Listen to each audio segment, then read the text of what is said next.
Hello everyone, मैं आपकी हिंदी की अध्यापिका दिव्या। आज हम करेंगे कक्षा 10 का पाठ नंबर 14 मनु भंडारी द्वारा लिखा गया पाठ एक कहानी यह भी। इसके लिए सबसे पहले मैं आपको मनु भंडारी के विषय में कुछ बताना चाहूँगी। 1929 में मध्य प्रदेश में भानपुरा नामक जिले में जन्मे मनु भंडारी सादगी और भाषिक लेखिकीय जीवन से ओतप्रोत। मनु भंडारी ने अनेक प्रकार के रचनाएं लिखी है और कविताएं लिखी है। उनके लेख के लिए उन्हें सर्वश्रेष्ठ लेखिका होने का भी गौरव प्राप्त है और कई तरह के गद्यों को लिखने के बाद उन्होंने हिंदी में एमए करने के पश्चात हिंदी में अध्यापन भी किया है। तत्पश्चात उस समय चूँकि आपको पता है कि 1945 से लेकर 1960-65 तक देश को स्वतंत्रता आंदोलन में भाग लेने वाले स्वतंत्रता सेनानियों की अत्यधिक आवश्यकता थी, तो मनु भंडारी ने भी बहुत ही महत्वपूर्ण तरीके से उन आंदोलनों में अपना योगदान दिया। उन आंदोलनों में उन्होंने गांधी जी का भी साथ दिया, अनेक प्रकार की हड़तालें की, जुलूस निकाले और किस तरह से वो अपने पिता के व्यक्तित्व से प्रभावित हुई। उनके घर में राजनीतिक चर्चाएं होती रहती थी, इसका प्रभाव भी लेखिका पर अत्यधिक पड़ा, जिसके कारण मनु भंडारी को कई गतिविधियों में भाग लेने का अवसर मिला और वह अपने पिताजी और एक हिंदी प्राध्यापिका शीला अग्रवाल से अत्यधिक प्रभावित हुई। उनके जीवन में होने वाली तमाम घटनाओं का सबसे महत्वपूर्ण योगदान उनकी प्राध्यापिका और पिताजी का रहा। तो आइए शुरू करते हैं पाठ एक कहानी यह भी, मनु भंडारी द्वारा रचित। एक कहानी यह भी के संदर्भ में सबसे पहले मैं आपको ये बता दूं कि यह एक आत्मकथ्य है, जिसमें लेखिका ने कोई सिलसिलेवार आत्मकथ्य नहीं लिखी है, बल्कि उन व्यक्तियों और घटनाओं के बारे में लिखा है जो उनके लेखक के जीवन से जुड़े हुए हैं। लेखिका ने यहाँ बहुत ही खूबसूरती से साधारण लड़की के असाधारण बनने के प्रारंभिक पड़ावों को प्रकट किया है। पाठ एक कहानी यह भी। जन्मी तो मध्य प्रदेश के भानपुरा गांव में थी, लेकिन मेरी यादों का सिलसिला शुरू होता है अजमेर के ब्रह्मपुरी मोहल्ले के उस 2 मंजिला मकान से, जिसकी ऊपरी मंजिल में पिताजी का साम्राज्य था। अब लेखिका बता रही है कि उसका जन्म हुआ तो मध्य प्रदेश के भानपुरा गांव में था, लेकिन जो उसके पाठ के अंदर जितनी भी घटनाओं का वर्णन किया है वो है अजमेर के ब्रह्मपुरी मोहल्ले में उनका 2 मंजिला मकान, जिसमें सबसे ऊपर वाली मंजिल पे उनके पिताजी के साथ वो लोग रहते थे। तो उनके घर में सिर्फ पिताजी की चलती थी, इसलिए लेखिका ने लिखा है पिताजी का साम्राज्य। जहाँ वे निहायत अव्यवस्थित ढंग से फैली बिखरी पुस्तकों, पत्रिकाओं और अखबारों के बीच या तो कुछ पढ़ते रहते थे या फिर डिक्टेशन देते रहते थे। नीचे हम सब भाई बहनों के साथ रहती थी हमारी बेपढ़ी लिखी व्यक्ति विहीन माँ, जो सवेरे से शाम तक हम सब की इच्छाओं और पिताजी की आज्ञाओं का पालन करने के लिए सदैव तत्पर। अब लेखिका अपनी माँ का व्यक्तित्व बता रही है कि मेरी माँ बड़ी पढ़ी लिखी नहीं थी और वह हमारी इच्छाओं और पिताजी की आज्ञाओं का पालन करने के लिए हमेशा ही तैयार रहती थी। अजमेर से पहले पिताजी इंदौर में थे, जहाँ उनकी बड़ी प्रतिष्ठा थी, सम्मान था, नाम था। कांग्रेस के साथ साथ वे समाज सुधार के कामों से भी जुड़े हुए थे। शिक्षा के वे केवल उपदेश ही नहीं देते रहते थे, बल्कि उन दिनों 8-8, 10-10 विद्यार्थियों को अपने घर रखकर पढ़ाया है, जिनमें से कई तो बाद में ऊंचे ऊंचे ओहदों पर पहुँचे। ये उनकी खुशहाली के दिन थे और उन दिनों उनकी दरिया दिली के चर्चे भी कम नहीं थे। एक और वे बेहद कोमल और संवेदनशील व्यक्ति थे, तो दूसरी ओर बेहद क्रोधी और अहमवादी। यहाँ लेखिका अपने पिताजी के व्यक्तित्व का चित्रण कर रही है कि उनके पिताजी समाज सुधार के कार्य से भी जुड़े हुए थे। उनका शहर में बड़ा ही नाम था, सम्मान था और उन दिनों वे कुछ विद्यार्थियों को भी अपने घर पर रख के पढ़ाते थे और वही विद्यार्थी बाद में ऊंचे ओहदों पर भी पहुँचे हैं। ओहदा का अर्थ होता है पद या पोस्ट। उनके पिताजी कोमल और संवेदनशील भी थे, लेकिन बेहद क्रोधी और अपने ही अहम के अंदर डूबे हुए व्यक्ति थे। पर यह सब तो मैंने केवल सुना, देखा तब तो इन गुणों के भग्नावेशों को ढोते पिता थे। अर्थात कि ये गुण सिर्फ मैंने तो सुने थे, देखने का जब मेरा समय आया, मैं बड़ी हुई, उस समय तक सिर्फ पिताजी के इन गुणों का बखान ही होता था, लेकिन वो चीज़ें देखने को नहीं मिली। एक बहुत बड़े आर्थिक झटके के कारण वे इंदौर से अजमेर आ गए थे, जहां उन्होंने अपने अकेले के बलबूते और हौसले से अंग्रेजी हिंदी शब्दकोश के अधूरे काम को आगे बढ़ाना शुरू किया, जो अपनी तरह का पहला और अकेला शब्दकोश था। इसने उन्हें यश और प्रतिष्ठा तो बहुत दी, पर अर्थ नहीं, और शायद गिरती आर्थिक स्थिति ने ही उनके व्यक्तित्व के सारे सकारात्मक पहलुओं को निचोड़ना शुरू कर दिया। कि पहले वो लोग अमीर थे, उसके बाद जब वो लोग उनकी आर्थिक स्थिति ठीक न रही तो उनके अंदर जितने भी सकारात्मक पहलू थे, सकारात्मक गुण थे जितने भी उनके, वो धीरे धीरे ख़त्म होने शुरू हो गए। आगे है, सिकुड़ती आर्थिक स्थिति के कारण और अधिक विस्फारित उनका अहम उन्हें इस बात तक की अनुमति नहीं देता था कि वे कम से कम अपने बच्चों को तो अपनी आर्थिक विवशताओं का भागीदार बनाए। अर्थात सिकुड़ती आर्थिक स्थिति का अर्थ है कि पैसे की कमी हो जाना, और अधिक विस्फारित उनका अहम मतलब कि ज़रूरत से ज़्यादा जो उनके अंदर का अहम है, अहंकार है, वो उन्हें यह चीज़ नहीं मतलब परमिशन नहीं देता था कि कम से कम अपने बच्चों के साथ तो उस बात की डिस्कस करे। आगे है, नवाबी आदतें, अधूरी महत्वाकांक्षाएं, हमेशा शीर्ष पर रहने के बाद हाशिए पर सरकते चले जाने की यातना क्रोध बनकर हमेशा माँ को कंपाती थरथराती रहती थी। अर्थात पिताजी की जो पहले की नवाबी आदतें थी और उनका जो यातनाएं उन्होंने सहन की, उसके कारण वो जो क्रोध था उनका, वो उनकी माँ पर ही निकलता था, और उनकी माँ हर समय उनसे डरती रहती थी। अपनों के हाथों विश्वासघात की जाने कैसी गहरी चोटें होंगी वे जिन्होंने आंख मूंद कर सबका विश्वास करने वाले पिता को बाद के दिनों में इतना शक्की बना दिया था कि जब तब हम लोग भी उनकी चपेट में आते ही रहते। तो अपने पिताजी के बारे में बता रही है कि उन्होंने अपने ही परिवार के लोगों से विश्वासघात मिला था, जिसके कारण उनका सभी पर से ही विश्वास उठ गया था। इवनली उनके बच्चों तक को भी वो गुस्सा करते रहते थे, क्रोध करते रहते थे। पर यह पितृगाथा मैं इसलिए नहीं गा रही कि मुझे उनका गौरव गान करना है, बल्कि मैं तो यह देखना चाहती हूँ कि उनके व्यक्तित्व की कौन सी खूबी और खामियाँ मेरे व्यक्तित्व के ताने बाने में गुंथी हुई है, या कि अनजाने अनचाहे किए उनके व्यवहार ने मेरे भीतर किन ग्रंथियों को जन्म दे दिया। मैं काली हूँ, बचपन में दुबली और मरियल भी थी। गोरा रंग पिताजी की कमजोरी थी, सो बचपन में मुझसे 2 साल बड़ी खूब गोरी, स्वस्थ और हंसमुख बहन सुशीला से हर बात में तुलना और फिर उसकी प्रशंसा ने ही क्या मेरे भीतर ऐसे गहरे हीन भाव की ग्रंथि पैदा नहीं कर दी कि नाम, सम्मान, प्रतिष्ठा पाने के बावजूद आज तक मैं उससे उबर नहीं पाई।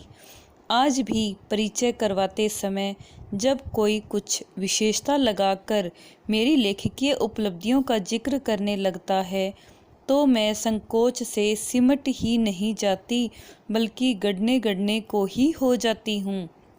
यहाँ लेखिका ने अपने पिताजी की उन विशेषताओं के लीजिए या उन बातों के बारे में बताया जिसके कारण लेखिका के मन में हीन भाव पैदा हुए। लेखिका बचपन में काली थी और दुबली पतली थी, जबकि इनके पिताजी को गोरा रंग पसंद था, जिसके कारण वो हर समय उसकी तुलना उनकी लेखिका की गोरी बहन के साथ करते थे, और आज भी उस बात का प्रभाव लेखिका पर बहुत अधिक है। आगे है, शायद अचेतन की किसी परत के नीचे दबी इसी हीन भावना के चलते मैं अपनी किसी भी उपलब्धि पर भरोसा नहीं कर पाती। सब कुछ मुझे तुक्का ही लगता है। पिताजी के जिस शक्की स्वभाव पर मैं कभी भना भन्ना जाती थी, आज एकाएक अपने खंडित विश्वासों की व्यथा के नीचे मुझे उनके शक्की स्वभाव की झलक ही दिखाई देती है।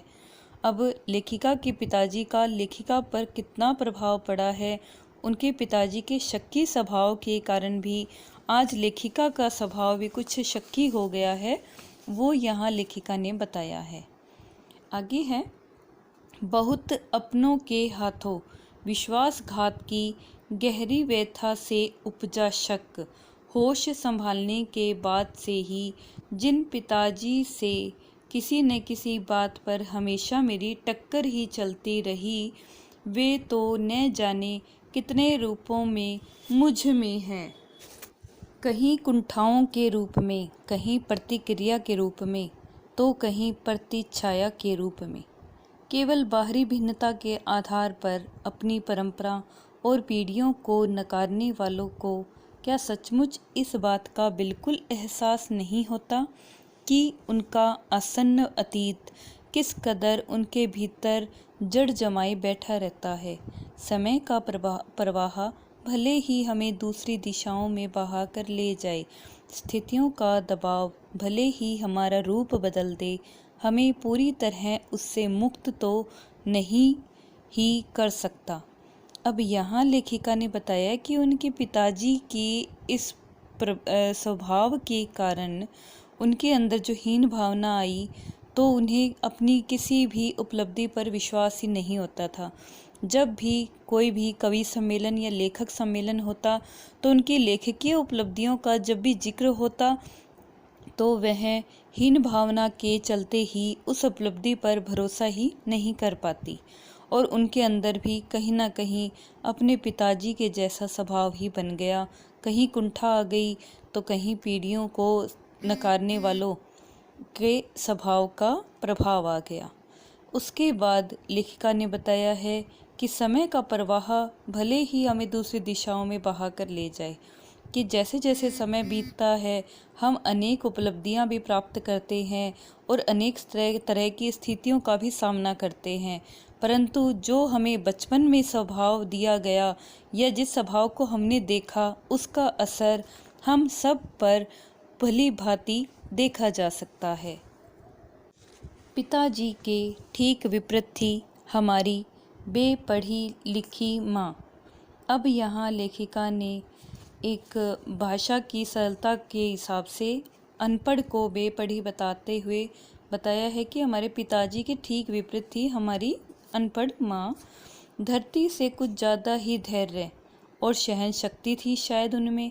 पिताजी की हर जाति को अपना प्राप्य और बच्चों की हर उचित अनुचित फरमाइश और जिद को अपना फर्ज समझकर बड़े सहज भाव से स्वीकार करती थी वे। उन्होंने जीवन भर अपने लिए कुछ मांगा नहीं, चाहा भी नहीं, केवल दिया ही दिया।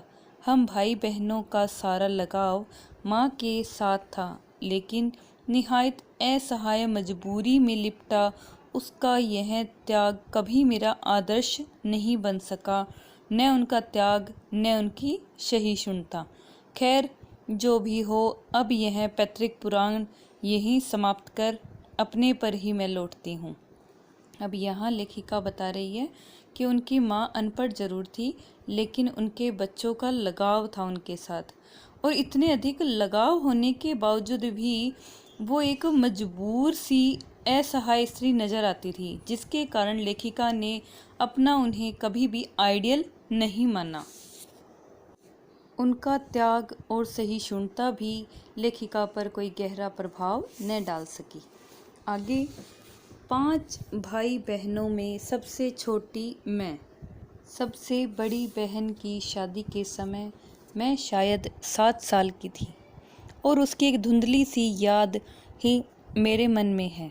लेकिन अपने से 2 साल बड़ी बहन सुशीला और मैंने घर के बड़े से आंगन में बचपन के सारे खेल खेले।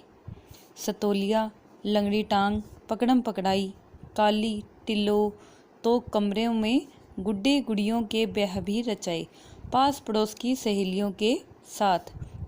यूँ खेलने को हमने भाइयों के साथ गिल्ली डंडा भी खेला और पतंग उड़ाने, कांच पीसकर मांझा सूतने का काम भी किया।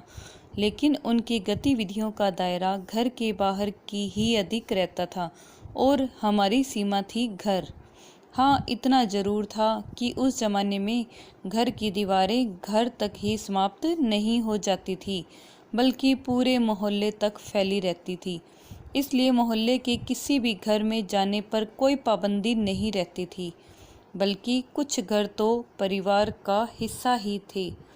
अब ये लेखिका ने आज के समय की तुलना अपने समय से करते हुए बताया है कि उस समय में घर पड़ोस के मोहल्ले के घरों को मिलाकर फिर उसे घर बताया जाता था। उनकी सीमा सिर्फ एक 4 दीवारी के खुद के घर तक ही सीमित नहीं थी, बल्कि मोहल्ले के किसी भी घर में जाने के लिए उन्हें परमिशन दी जाती थी। आगे है, आज तो मुझे बड़ी शिद्दत के साथ यह महसूस होता है कि अपनी ज़िंदगी खुद जीने के इस आधुनिक दबाव ने महानगरों के फ्लैट में रहने वालों को हमारे इस परंपरागत पड़ोस कल्चर से विच्छिन्न करके हमें कितना संकुचित, असहाय और असुरक्षित बना दिया है। अब ये बात तो हम लोग भी महसूस करते ही हैं, जो लेखिका ने की है, कि आज हम जितने भी महानगर बनाते जा रहे हैं, फ्लैट्स में लोग रहने लगे हैं, उतना ही पड़ोस के लोगों से हमारा लेना देना, ठीक है, सहायता या सुरक्षा कुछ भी हमें नहीं मिल पाता है। तो जिसकी वजह से हम अपने आप को असहाय और असुरक्षित महसूस करने लगे हैं। मेरी कम से कम 1 दर्जन आरंभिक कहानियों के पात्र इसी मोहल्ले के हैं, जहां मैंने अपनी किशोरावस्था गुजार अपनी युवावस्था का आरंभ किया था। 1-2 को छोड़कर उनमें से कोई भी पात्र मेरे परिवार का नहीं है। बस इनको देखते सुनते इनके बीच ही मैं बड़ी हुई थी, लेकिन इनकी छाप मेरे मन पर कितनी गहरी थी, इस बात का एहसास तो मुझे कहानियाँ लिखते समय हुआ। इतने वर्षों के अंतराल ने भी उनकी भाव भंगिमा भाषा किसी को भी धुंधला नहीं किया था और बिना किसी प्रयास के बड़े सहज भाव से वे उतरते चले गए थे।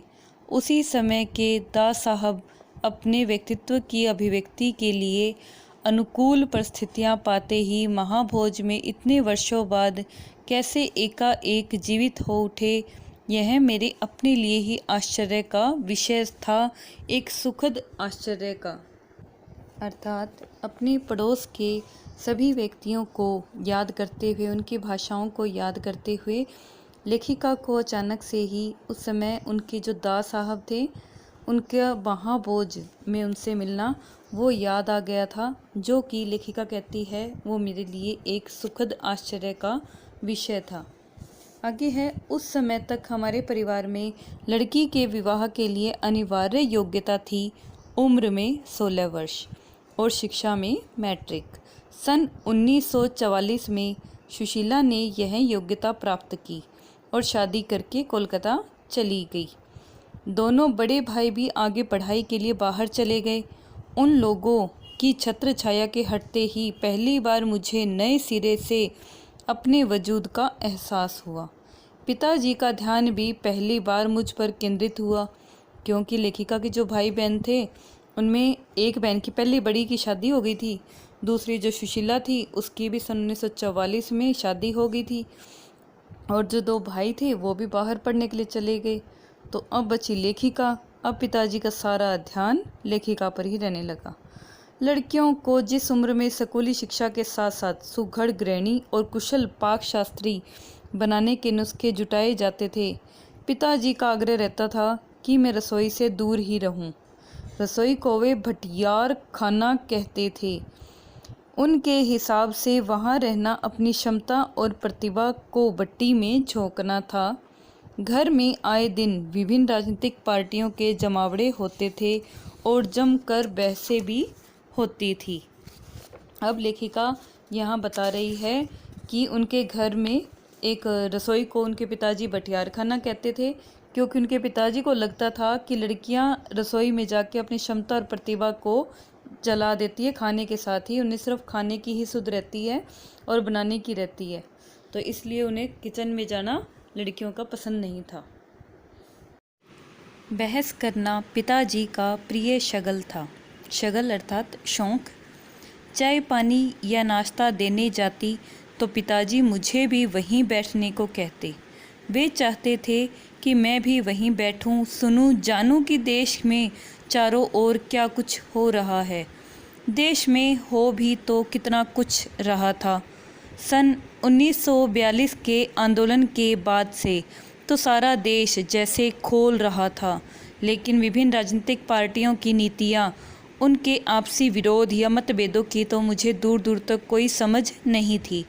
हाँ, क्रांतिकारियों और देशभक्त शहीदों के रोमानी आकर्षण, उनकी कुर्बानियों से जरूर मन आक्रांत रहता था। आक्रांत अर्थात कष्टदायक रहता था। आगे 10वीं कक्षा तक आलम यह था कि बिना किसी खास समझ के घर में होने वाली बहसें सुनती थी और बिना चुनाव किए, बिना लेखक की अहमियत से परिचित हुए किताबें पढ़ती थी। अर्थात लेखिका कभी भी लेखक के बारे में नहीं पढ़ती थी, पहले किताबें पढ़ देती थी। लेकिन सन 1945 में जैसे ही 10वीं पास करके मैं फर्स्ट ईयर में आई, हिंदी की प्राध्यापिका शीला अग्रवाल से परिचय हुआ। उस समय शिक्षा के स्तर में भी डिफरेंस था।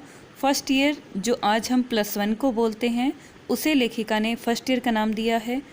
अब आगे वो बता रही है कि उनकी हिंदी की जो प्राध्यापिका थी शीला अग्रवाल, उनके साथ लेखिका का परिचय हुआ सावित्री गर्ल्स हाई स्कूल, जहाँ मैंने कखरा सीखा, अर्थात जहाँ उन्होंने शुरुआती पढ़ाई की।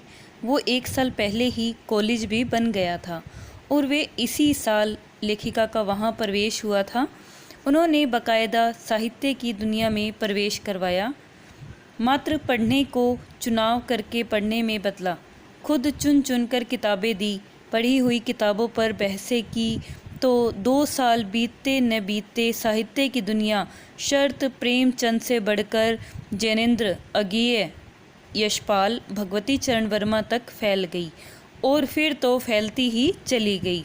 अब लेखिका यहाँ बता रही है कि मैंने कॉलेज में जब एमए हिंदी साहित्य के बारे में बताया ना, तो हिंदी में जब एमए किया तो उस समय मैंने कई लेखकों की रचनाएं पढ़ डाली। उस समय जैनेन्द्र जी छोटे छोटे सरल सहज वाक्यों वाली शैली ने मुझे बहुत आकृष्ट किया था। सुनीता जो कि एक उपन्यास है, बहुत अच्छा लगा था। अज्ञेय जी का उपन्यास शेखर एक जीवनी पढ़ा जरूर, पर उस समय वह मेरी समझ के सीमित दायरे में समा ही नहीं पाया।